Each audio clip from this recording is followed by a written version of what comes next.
Hello folks, this week's instalment is going to be a bit different from the last couple. First thing we'll do is we'll have a listen to this music.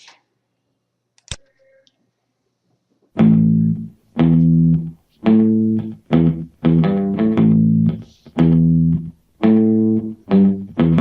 I grow up, I want a pony. I'm gonna ride her from dusk till dawn. I'm gonna brush her mane and feed her sugar cane and keep her in safe from the storm. If I had a pony, I wonder, could I be your girl? When I grow up, I want a baby. I'm gonna name it after Ralph Stanley. And I sure won't mind when it cries all night, just as long as it looks like me. If I had a baby, I wonder, could I be your girl? On the lane, on alone, you rock my world. On the lane, on alone, when I grow up, I wanna be your girl. Okay, enough of that. Now here's the thing. I like music, I like to play music, to hang around with people who do music, but there is no way you can convince me that that song is worth listening to. Now I don't care over much how you dress it up, and Casey Chambers obviously is, some people think she's marvellous because she's been in the music game for a very long time, made a lot of money, very popular, but to me, I'm not interested.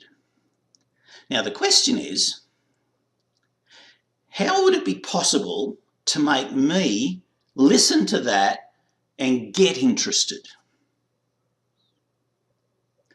What this session is about is thinking about that situation, but in the context of what we have to do with kids in school. Because if you think about it, think about the kids who are, at any age up to about 13 or 14, how many of them sit in a maths class going, I'm loving this, I want to be here, this tells me everything I need to know about everything. I get so excited, I just love going to maths or science or whatever subject you want to think. And it's not just the STEM subjects, it's pretty well any subject. There are always kids who just aren't interested in going. What today is about is thinking about how within the STEM context we can perhaps pitch things to students in a way that they will be interested. Now, we're going to have three main parts. The first thing we want to do is to think about what our goal of education is just up to the end of year 10, till students are about 14 or 15 years of age. I want you to think about what your goal for your students is going to be. The second thing we're going to think about is, why do we have this interdisciplinary approach to teaching and learning these days? It's the trend. We'll talk about what this interdisciplinary approach is and why it comes up in the STEM context. Thirdly, we're going to look at some specific pedagogical approaches which are often used in interdisciplinary contexts to engage students with science, maths and technology. Let's read this. In education, the term relevance typically refers to learning experiences that are either directly applicable to the personal aspirations, interests and or cultural experiences of students, that's personal relevance, or that are connected in some way to real-world issues, problems and contexts. Let's just consider a couple of things from the New South Wales syllabuses. That's from the Stage 5.2 Maths syllabus. This one is from the Stage 4 Science syllabus. How many kids do you know who are 13 years of age or somewhere around there sit there going, something that's really relevant to my life is factorising monic, quadratic, trinomial expressions? And that tells me so much about the real world. Likewise, about unbalanced forces acting on an object. They may like watching stupid YouTube videos about things crashing into each other, But if you give them that outcome and say, that's what we're going to do not expect to get knocked over with enthusiasm. So if one of the fundamental things about education is making it relevant to students, most of what's in your syllabus documents where it describes what's got to be done is not going to work for you. So you have to think differently about how you approach what you do. And we're going to use this statement as our guiding light. Now, let's just break this down into a few of its important parts, because I want you to think about it in this way. First of all, one part of it, it talks about real-world issues, problems and contexts. That's the second part. And it actually says in the statement, it says the first part, personal relevance, or the second. I'm going to suggest it's slightly different. What I'm going to suggest is that you have to work with real-world issues, problems and contexts, but those things have to be directly applicable to the student's interests. There's no point talking to me about Casey Chambers because I don't care. It sounds like a cat put in a blender as far as I'm concerned, and there's no way you'll convince me otherwise. So, you have to, whatever it is you're going to do, you have to be able to connect it into the students' aspirations, interests and cultural experiences in some way. Even things that they don't want to do, they might not be interested in, somehow you have to use that bottom statement there, think of it in that way, and see if you can pitch it in a way that will interest them.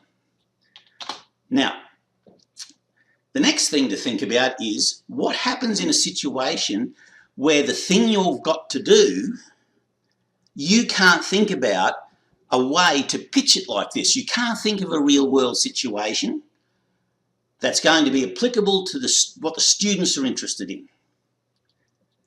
So what do you do then? The key then is that whatever it is you're going to do, it has to have an inherent interest for the students just in the activity itself. They don't sit there looking at this thing in this big, wonderful, big picture of the real world and where am I trying to go? What's my career and all this sort of thing. It just has to be, I started at 10 past 9, I finished at 20 to 10 and I had a good time. Right, so you have to figure out a way that you can just make what you are doing fun in inverted commas.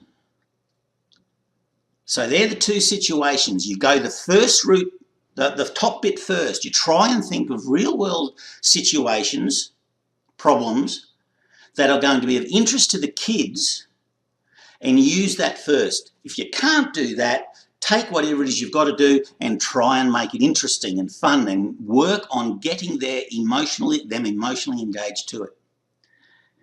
Right, so that's our starting point. So, as it says, the doing of what it is should be inherently enjoyable. Now, what I pose to you now is what is your goal as an educator? What are you actually trying to achieve with students? And I'd like to raise an issue here which applies to, because we have people in this unit come from the different areas. We have maths teachers, we have just science teachers. But I think what you need to do is to think a bit more broadly than anything that's disciplinary based, because we've got maths, we've got science, we've got technology, we've got engineering, the building of things. All of these things are a part of what we do, but are they themselves our goal?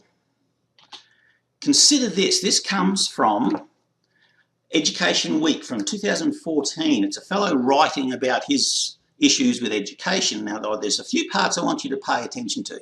This is the first thing. It starts just before that. I find myself focusing on a single word with increasing frustration, learning. That may seem strange. Pretty much everything you hear and read about in education these days assumes that learning is the goal for our students. In his view, it is not. Now, doesn't that seem odd? Think about this. It's hardly today's ambition for most of our kids, and this is the important thing. Most of the time when people look at education as adults and educators, they think about what they want for the kids, not about what the kids want for the kids. Few kids sit there thinking about, I'm going to school today, what am I going to learn? What comes in is, what is it that we really want for our kids anyway? Is it that we just want them to learn a whole heap of stuff? Or, as this person does, we want the kids to be the very best people they can be, capable of effective thinking, acting and relating to others, and accomplishing in whatever field they enjoy and have a passion for. Most disengaged kids haven't got that last bit. They haven't yet found what it is they enjoy and have a passion for. If they have found that, and we can find out what that is, even if it's not our thing. If I'm a maths teacher and I've got a kid who's interested in something else, for me, I have to think about how I can use that existing passion the kid has as an avenue to get to what I want to do in mathematics. If I just stay in my maths box, you should like maths because maths is just so much fun. If that's my attitude, I will never reach that student. Now, so what is your goal as a STEM educator? What are you actually going to be trying to achieve with your kids? If your goal is about learning, a teacher who comes from that perspective usually tends to be very teacher-oriented. They get up in front of the class and they teach, and then they direct it at the students and the students learn. If you are an educator who is looking to have students enjoy their experiences and find what their passion is, your approach is usually very different, because you give the students the control of finding their own path, finding what their passion is, finding what they're interested in and going with that. So what we need to do is let them engage with a wide variety of real-world situations with a view to them understanding how the world works, and to find those parts of it, whatever that form it might take, where their passion lies. If you can give people that opportunity, you'll have done a good job, in my view. So going back to that, let us think about the idea of interdisciplinary approaches, because most places don't take this approach. It's quite new in respect of most disciplines are delivered in their own. It's maths and science and technology, and they tend to be separate. Technology not so much, but maths and science certainly. So let's think about what happens as soon as you look at any real world, that first part. If you're looking at real world issues, problems and contexts, it is virtually impossible to find something that is just one discipline. If you want to understand any real world phenomenon, it will involve a lot of disciplines, and it is all of them. Now the reason is, and we often think of STEM as all of the hardcore subjects, but what about if we think of the relevance of education being about personal aspirations, interest and culture? You can't look at anything if you're looking for something that's applicable to those things without looking at other disciplines like art and music and English and history and geography, because that is where aspirations, interest and cultural experience is rooted. So what we have is trying to get students to experience their education as a part of their experience of life and of the world, and coming to understand what that world is and what it's like. It's not, I'm going to teach you maths, I'm going to teach you science. It's about getting them to understand the real world, and we go back to the academic disciplines as tools to understand it. So in general, we start with a real world issue, problem or context, and we must remember it should be directly applicable to the student's personal aspirations, interests and cultural experiences. It is not ours. It's not about what we're interested in, it's about what the students are interested in. Now, I've put up two things just recently, one on towel folding and one on dodgy letterboxes. Now the question is, how many students go, yep, towel folding, that's really interesting, I want to know about that. Well, why did that letterbox lean over? Often, the situation you want to use in itself is largely meaningless, because it's folding a towel. Who cares? You fold a towel, you fold a towel. What you have to think about is how you can use these sorts of things, and this is where the teaching side of things. When I presented these two things, it was all about the thinking and the learning that was involved. When it comes to teaching, you have to think about how to take these sorts of situations and put them in a way that the students are going to be interested in. So in the one on the left, what you might think to do is to have a competition of some description, right? The one on the right, the aim of the exercise, you get them to build a letterbox. And then you put criteria on what you're going to do to the letterbox to test how good it is or something. And then you have a big day where all the letterboxes get smashed up, you know. It doesn't really matter what the approach is, but you have to think about what you want to do and what's going to interest the students. And you have to marry those two things in your pedagogical approach in teaching to make it interesting to the students, because it's got to be relevant to them and where they are and what they aspire to be. Now, inquiry learning is generally the starting point for when you talk about teaching in the STEM disciplines. Now, this comes from the Australian curriculum page, and the reference is down the bottom right corner there. It just says, inquiry can be defined as seeking for truth, information or knowledge, understanding, and is used in all facets of life. The key word there is seeking. That word is what determines how we approach our teaching of STEM. The key parts of that statement are: students seek truth, information and knowledge. They do it about a question that the students have. It's not your question. And this is one of the issues you have to think about carefully. If you give a question to the student, it's something that you are posing. If the student poses the question, it's their own question that they are seeking the answer to. They will be much more interested in answering their own questions than yours, generally. And these questions are about real-world issues, problems and contexts that are directly applicable to the student's personal aspirations, interests and cultural experiences. Right, so what the students are doing is investigating or exploring, seeking truth, information and understanding. That's the basis of inquiry learning. Now, one of the implementations for inquiry learning, and there are a number of them, the one that we're looking at is the 5 E's. It comes largely out of science. The 5 E's has 5 parts to it, and usually you do them in this order. But I personally think so long as you are taking generally this approach, everything will work. The first thing we do is engage.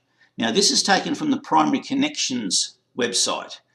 Notice that the Primary Connections website doesn't include emotionally or behaviourally engagement. What it says is that each unit begins with a lesson, or lessons depending on how long it is, that mentally engages students with an activity or question. It captures their interest, provides an opportunity for them to express what they know about it, skill being developed, and helps them to make connections between what they know and the new ideas. The key thing here is that you don't try to engage people mentally first, because people are engaged initially through their emotions. Learning is an emotional experience. So try to access whatever it is you're going to do through something that is of interest and challenging. It's fun, it's exciting.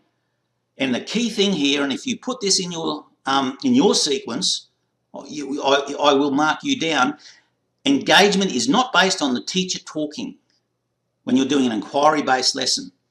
Unless you are a really good wordsmith, and I've known a few teachers like this, but not many, you talking does not interest the students. It is about the students seeing and doing, not listening to you talk, unlike this presentation, which is very much about me talking. Secondly, the purpose of the engage phase is to activate prior learning. So the activity or whatever it is you do, you should think about what their prior learning is and use something that's going to get them thinking about what they already know. And it gives them an expression to express what they know. Now, the purpose here is that they are telling you what they know about the prior learning, because the prior learning, there are certain things they have to know to be able to engage with the new work. You should know whether they know it or not before you start. The engage phase is where you do that. And you don't do it with a quiz or an exam or anything like that. Use your imagination. Get them doing an activity that you can watch, answering questions that they're just interested in. It's not about, are you right or wrong? It's just get them doing something which gets them to activate their learning so you can see what they know and they don't know, and you can then work forward from there. It also gives you the chance to remedy things that they need to know if they don't know them. So that's the engage phase. The aim of the exercise there is engagement, not learning. If I see the word it's about students learning in that section, it does not work well for grading. It is not about learning, it's about engagement. Now, if you're starting with an activity, notice it says you have an activity or a question. Now, the question can be the thing that's the starting point, but if you start with something that they do, a video they watch or whatever, that activity in itself should generate the inquiry questions that come out of it. They should look at this thing or do whatever it is you've got them doing in the activity, get to the end of it and go, why is it so? How does it work? The activity itself should automatically give rise to the questions. That's a bit hard to do at times, but that's the best way. Because then they see something, they want to know why, and then you go on to explain why and explore and that sort of thing later on. The explore phase. Students carry out hands-on activities. They grapple with a problem or phenomenon and then describe it in their own words. Let's look at the key parts. It's a hands-on activity. It's experienced and practically based. They describe the phenomenon or problem in their own words. If I see you introducing language at the start of your units, that is a big no-no. Because if I want to know what a cat is, I do not tell someone what a cat is and then point at a cat and go, see that thing I just told you about? That's it over there. What you do is you grab the cat, give it to them, say, here, play with that for 5 minutes. It'll scratch them and bite them and it'll purr and all that sort of stuff. They, through that experience, will know what it means. And then when you say that thing you've got there, that's a cat. That will have meaning. The language has meaning only in the context of experience. If we define terms at the start of something before the experience, it is meaningless. And it makes life harder because you're introducing language they simply do not understand. So, they describe the problem or phenomenon in their own words. They are common experiences for the students that allow them to develop, and notice the word sense of the new concept or skill. You are not defining it formally in the explore phase. What you are doing is they are engaging with the activities in this phase to develop their understanding and sense of what the thing is. The formalisation of the science or maths or whatever it is comes later in the explain phase. And when you explain it to them then, you are building on this experience and this understanding and sense of the thing which you've already created. They've created it through their own experience and actions, and the subsequent explanation then makes sense.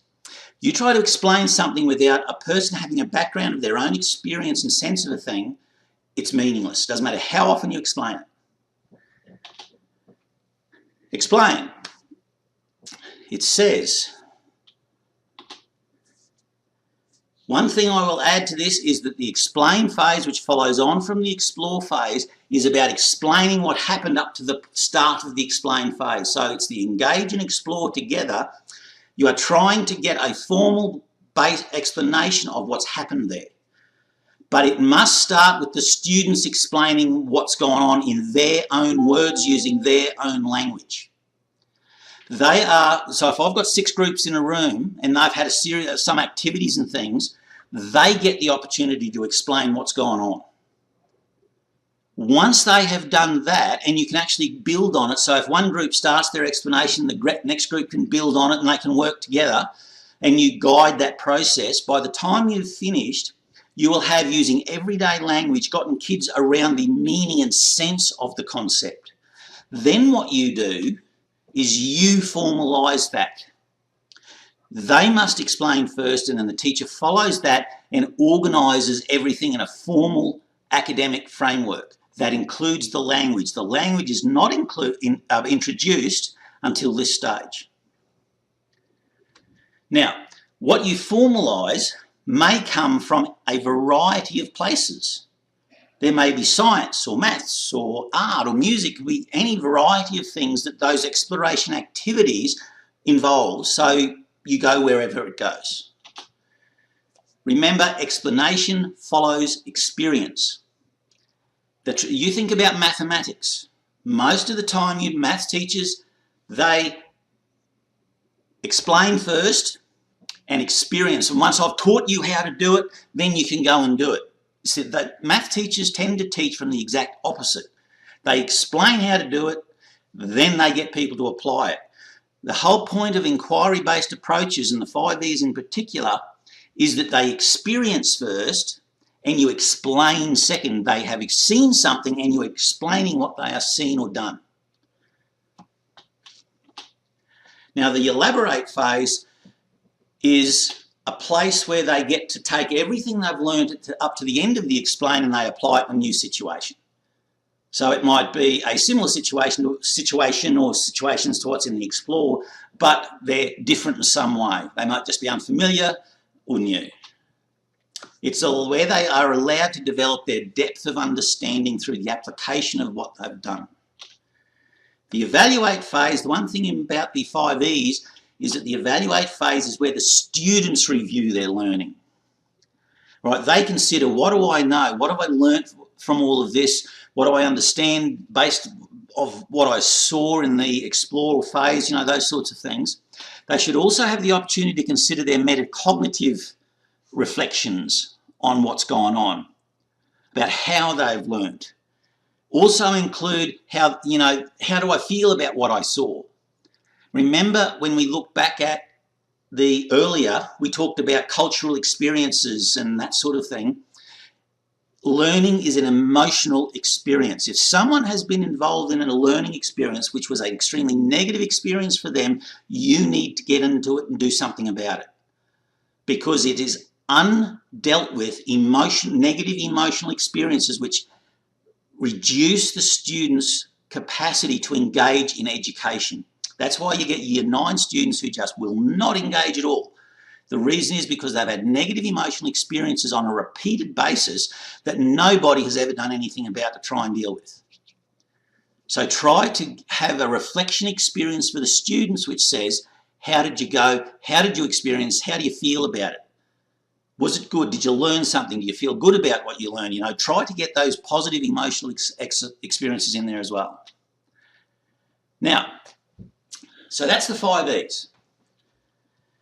Another area that you come across is a thing called problem-based learning. Now, that's the definition of problem-based learning from that website, which is from Flinders Uni. If you read that, you'll see it's very similar to inquiry-based learning. Inquiry-based learning normally starts, they say, a question. There's a guiding question, a big overarching question. They're trying to answer the question. What you do in problem-based learning is you have a problem and you're trying to answer the problem, but it is still very student-centered. The learning comes about through the doing of the problem. Now, you compare this again to mathematics. You don't teach them how to do it and then set the problem. You set the problem, and it's their attempts to solve the problem through which they learn about the problem. Right? So it has a focus on how and when they will learn, and it starts with an unfamiliar problem, situation or task, and they determine for themselves how they go about solving the problem. That may be they'll start addressing the problem. It doesn't mean they don't ask you or ask others, but it's very student-centered, and it is very far away from the teacher teaching them how to do the problem. They do the problem and they attempt to identify how the problem should be solved, which can include asking the teacher. And it invariably involves group work. Now, the way it works is that they use, the key to problem-based learning and having it be successful is that the problem itself, they can't read it and have no idea what to do. If that's what happens, it just doesn't work. The students have got to be able to look at the situation or the problem, have existing prior knowledge which they can bring to the problem to progress in the problem, and get to points where there will be gaps in their knowledge which is where the learning takes place, but they must be able to start and make a reasonable attempt at the problem for it to be successful. If they look at it and they just don't know, they just give up. So the aim of the exercise is to find a problem that they can make a reasonable start on, but where they will find which will address gaps in their learning, and then they identify those gaps and then go seeking what the answer to filling those gaps is. Now, the next one, which we'll spend a bit of time on, is project-based learning. Now, this is where in America a lot of schools are going, and it's happening here in Australia as well. The characteristics of project-based learning which make it different from inquiry-based learning are that it involves a longer period of time. As it says there, this one's taken from that website down the bottom.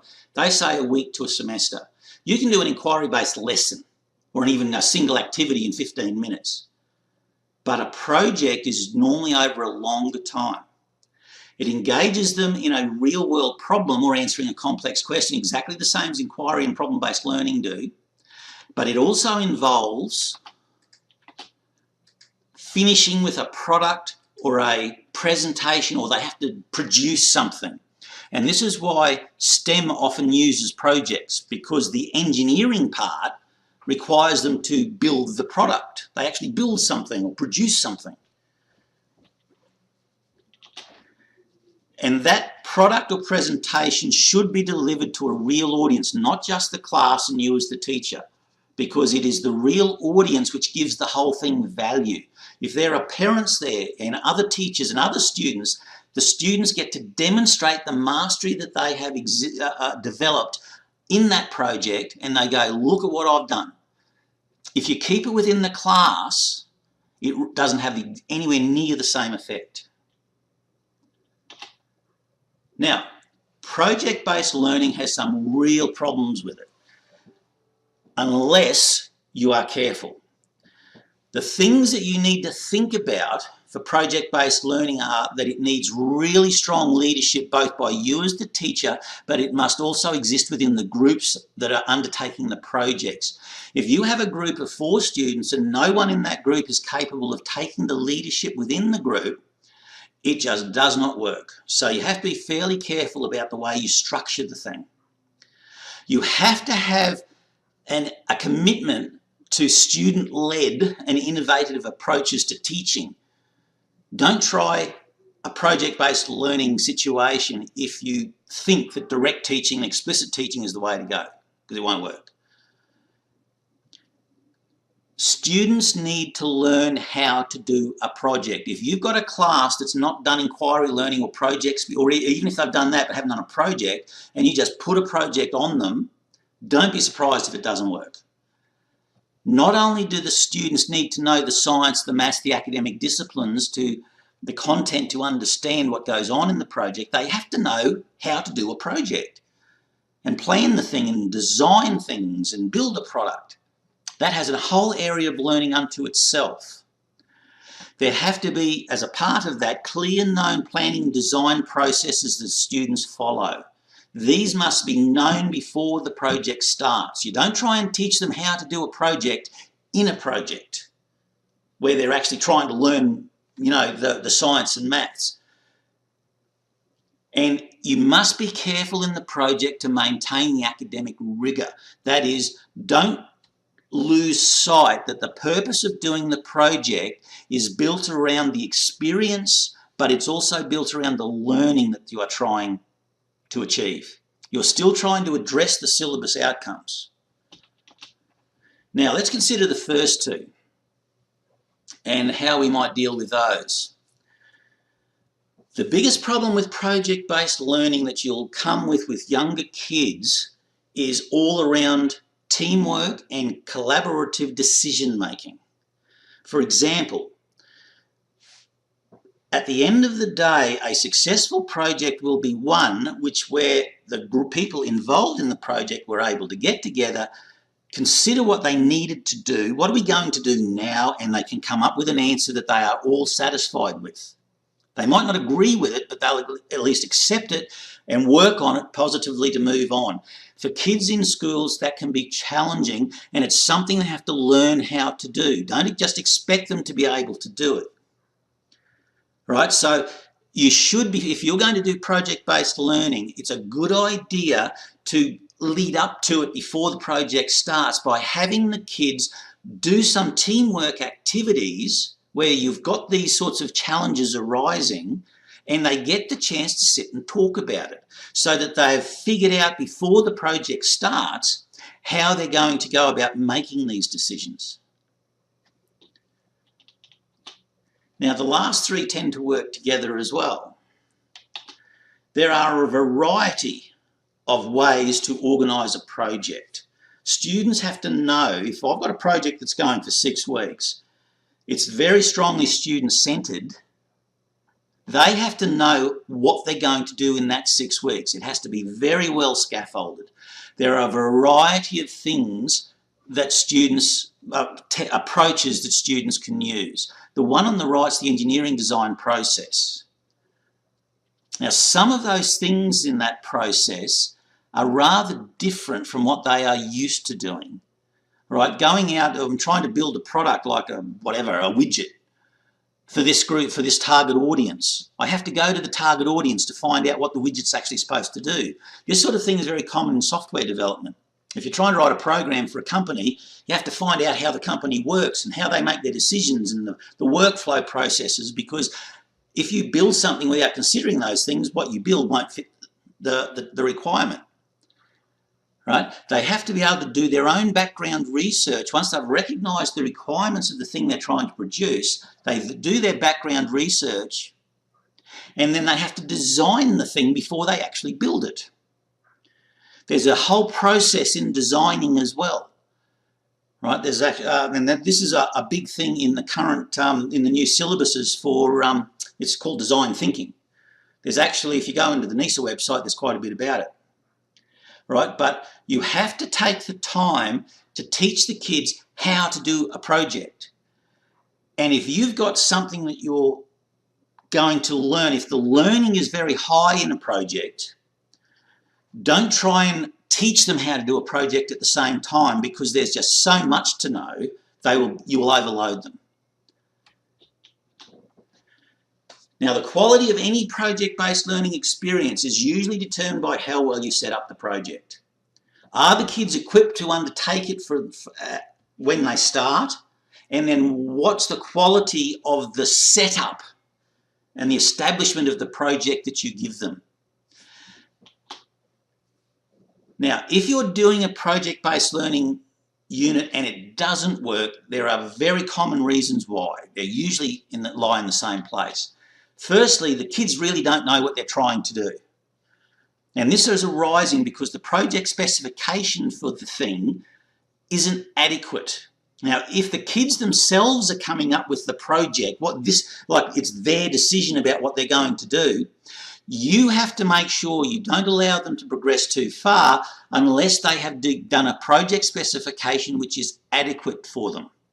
So you want to have clear success criteria for what the thing, whatever it is going to be, so that they know what it is they're trying to achieve. That end goal must always be really clear in their mind.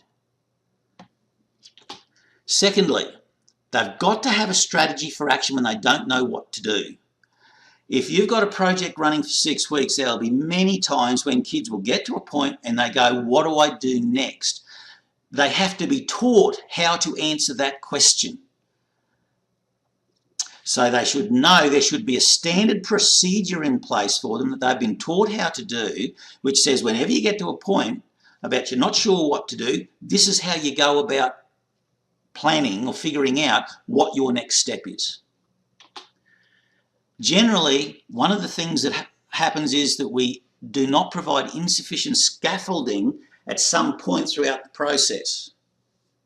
And basically, kids get to a point where, this is particularly for younger kids, they're going really well, but suddenly the wheel falls off. And it's often because at that point, we as the teacher didn't provide enough scaffolding to allow them to continue on past it.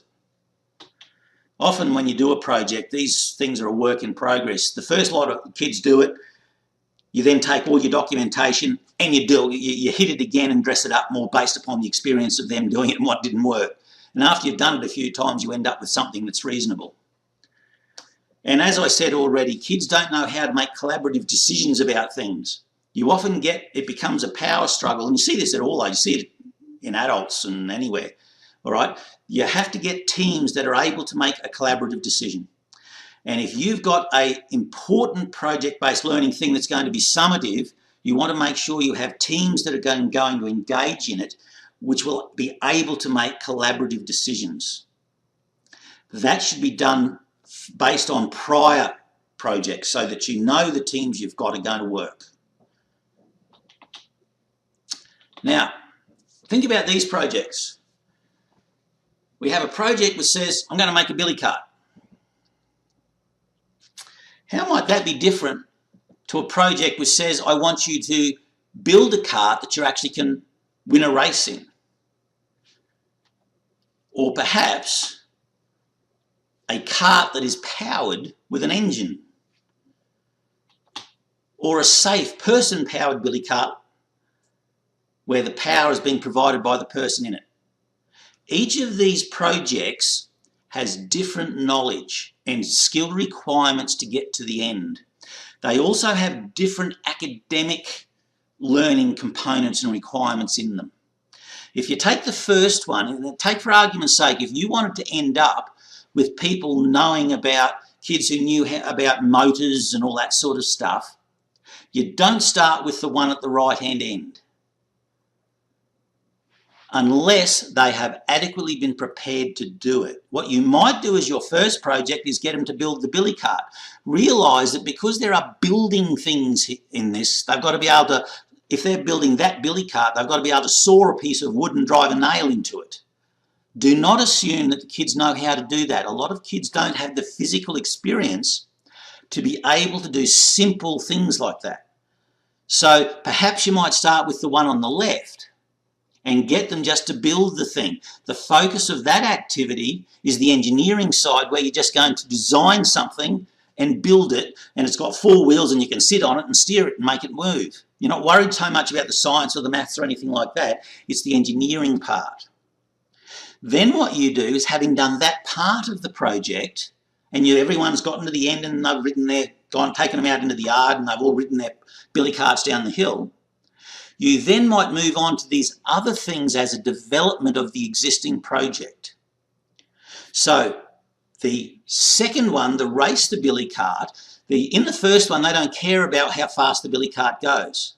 But in the race the billy cart, they've now got to think about how they can take what they've already got and the skills that they've learned there and adapt them to make a racing cart. And essentially then you get into the science involved. How do I reduce friction? They have to understand what causes the friction. They have to understand how to deal with it through lubrication or the way they build it, ball bearings or whatever. And then they have to perhaps reduce wind resistance or whatever. So there are all sorts of science then comes into the activity to make the second project. Then if you go to the third thing about ideas of power, you can then they have to understand how a motor works and how that on earth you put a motor on one of these things and make it drive the back wheels, right? So don't think of a project as something that exists in isolation. Remember Brunner's spiral curriculum.